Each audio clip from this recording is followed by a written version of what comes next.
Meron tayo dito rice dispenser. Kakarating lang niya. So, medyo nasyunga-syunga tayo sa pag-assemble. Ayan.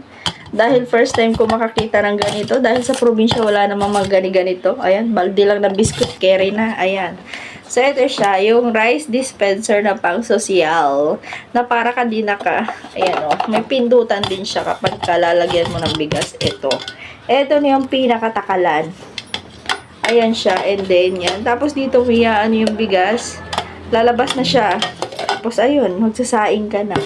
Ganun lang siya kadali. Ang ganda niya guys. And yung ano niya, yung pagka-plastic niya, matibay siya guys. Ayan siya. Ayan.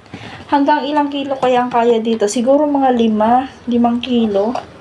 10. Ayan. So guys, eto siya. Ang rice dispenser. Ang ganda niya guys. Ang lakas maka-aesthetic. So, ito siya. Ayan. Tignan nyo naman. Ang ganda. Tapos, dito sa harap niya, ito yung takip. Malawak siya. Malaki. Ayan. Ito siya, guys. Ayan. Ayan. Kita nyo naman.